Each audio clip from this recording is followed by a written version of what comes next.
Hello dear students, today we will discuss difference between KPO and BPO. आज का जो बच्चों टॉपिक है KPO और BPO को डिफ्रेंशिएट करना. इन माय प्रीवियस वीडियो मैंने आपसे डिस्कस किया था आउटसोर्सिंग क्या होता है और आउटसोर्सिंग के टाइप क्या हैं. दो तरीके के आउटसोर्स मैंने आपको बताया था, एक BPO और एक बताया था KPO.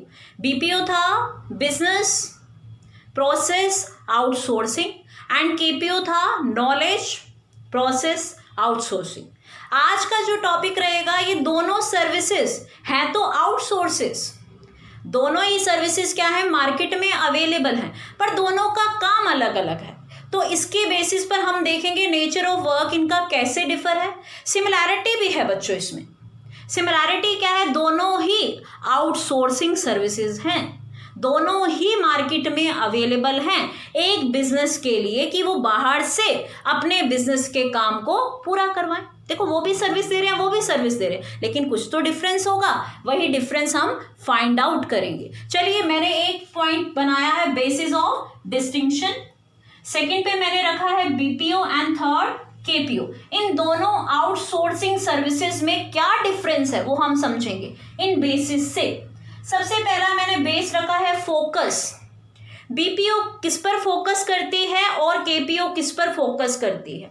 BPO प्रोसेस एक्सपर्टाइज पर, एक बिजनेस के प्रोसेस को कैसे कंप्लीट किया जाए इफेक्टिवली एफिशिएंटली, बिजनेस के जो है कामों को, डे टू डे एक्टिविटीज को BPO पूरा करने के लिए अपने आप में प्रोसेस एक्सपर्टाइज होती है. उसको बिजनेस के प्रोसेस को सोल्व करने में एक्सपर्टाइज है. वो किसमें स्किलफुल है, बिजनेस की डे टू डे एक्टिविटी को पूरा करने में. तो मैंने यहाँ लिखा इनकी फोकस किस पर है, प्रोसेस में एक्सपर्टाइज लाने की. एंड KPO क्या कर रही है, नॉलेज एक्सपर्टाइज. वो किस पर ध्यान देती है, अपनी नॉलेज को बढ़ाने पर ध्यान देती है.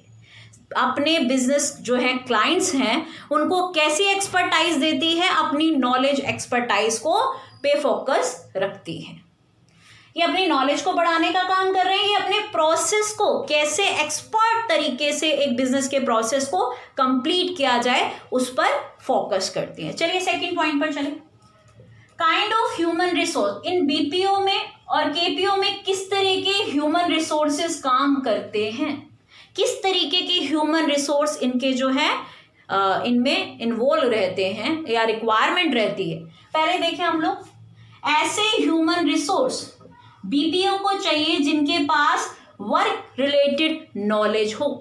जैसे एडवर्टीजमेंट की BPO है या कॉल सेंटर की BPO है. कॉल सेंटर का भी एग्जांपल दिया था. अब आप कॉल सेंटर में जॉब लेने के लिए आपको क्या चाहिए बच्चों, आपके पास नॉलेज होनी चाहिए सराउंडिंग की थोड़ी बहुत. And the second most thing, आपकी फ्लुएंसी, आप कितना फ्लुएंट बोल सकते हैं, आपकी स्पोकन कैसे है. तो यहाँ पर हम क्या करें, जिस तरीके का काम है उससे रिलेटेड आपको नॉलेज होनी चाहिए, काम से रिलेटेड. कॉल सेंटर में काम करना है तो फ्लुएंसी होनी चाहिए, इंग्लिश आनी चाहिए, या आपको थोड़ी बहुत सराउंडिंग की नॉलेज होनी चाहिए. अगर यहाँ पर बात करें KPO में, अब यहाँ पर किस तरीके के ह्यूमन रिसोर्स, जिनके पास एनालिटिकल नॉलेज या एनालिटिकल थिंकिंग है, चीज़ों को एनालाइज कर सकते हैं, चीज़ों को समझ सकते हैं. ऐसा नहीं कि एक ही काम से ये जुड़े होते हैं, इनके पास कोई भी टास्क आ सकता है बच्चों. तो इनके पास कैसी थिंकिंग होनी चाहिए, एनालिटिकल थिंकिंग, किसी जजमेंट पर वो पहुंच सके ऐसी थिंकिंग होनी चाहिए. टेक्निकल स्किल्स यहाँ पर तो हमने नहीं बोले, या तो वर्क रिलेटेड स्किल्स हैं, यहाँ पर टेक्निकल स्किल्स वाले लोग चाहिए. एंड डिसीजन के लिए जजमेंट होनी चाहिए. डिसीजन जजमेंट क्या होता है, अगर एक बिजनेस किसी प्रॉब्लम है डिसीजन नहीं ले सकता तो आप KPO के पास जाइए. उनके पास कैसी जजमेंट होती है, डिसीजन टेकिंग जजमेंट होती है. वो इजीली जजमेंट ले सकते हैं क्योंकि उनके पास ये डिसीजन लेने की पावर होती है, उनके पास डिसीजन लेने की नॉलेज होती है. तो यहाँ पर तो अलग लोग दिखा रहे हैं. जो हाईली नॉलेजेबल पर्सन होंगे वो KPO में जाएंगे, जो नॉलेजेबल पर्सन होंगे वो किस में जाएंगे, BPO में जाएंगे. चलिए एक थर्ड बेस पर हम चलते हैं बच्चों.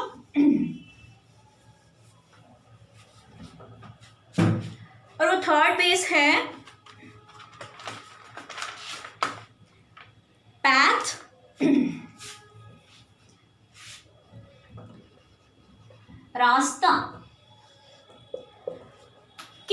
रास्ते पे बीपीओ को चलना है और केपीओ को चलना है, क्या उनके जो काम करने का जो पैथ है वो प्री डिसाइडेड है या उनको सडन कुछ काम करने पड़ते हैं? इन BPO day to day activities की सर्विसेज देता है, तो उनको पता है उनको क्या काम करना है। तो हम यहाँ बोलेंगे इनके लिए जो पैथ है वो प्री डिसाइडेड है, हमें इसी जो है लाइन पर ही चलना है, प्री डिसाइडेड है। तो यहाँ लिख दिया मैंने pre decided path in BPO and in KPO. अभी मैंने बोला एक्टिविटी प्लान्ड ही नहीं है बच्चों, कुछ भी प्रॉब्लम हो सकती है, कोई भी डिसीजन लेना पड़ सकता है। तो यहाँ लिखेंगे क्या ये प्री डिसाइडेड पैथ हो सकता है? ऑब्वियस आंसर होगा no, no pre decided path. चलिए लास्ट पॉइंट पर चलेंगे हम लोग। 4 मेजर डिफरेंस थे इनमें जो मैंने आपसे डिस्कस किया। लास्ट पॉइंट डिस्कस करूंगी बच्चों और वो है सर्विसेज, मोस्ट इंपॉर्टेंट। किस तरीके की सर्विसेज बीपीओ देते हैं और केपीओ देते हैं। बीपीओ में आप फाइनेस्ट एग्जांपल दे सकते हैं कॉल सेंटर्स का, एडवर्टीजमेंट बीपीओ का, और क्या हो सकता है प्री डिसाइडेड काम, फाइनेंशियल बीपीओ का, फाइनेंशियल सर्विसेज भी ये देती हैं।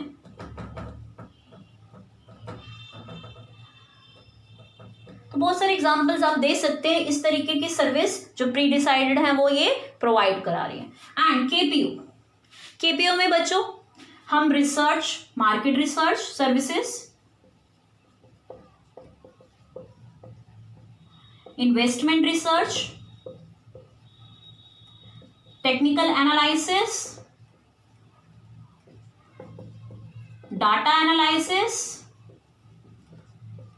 Legal service, number of services are there जिसमें टेक्निक की जरूरत है और हाईली नॉलेज की जरूरत है। तो इसमें भी हम डिफरेंशिएट कर सकते हैं सर्विस के बेसिस पर भी।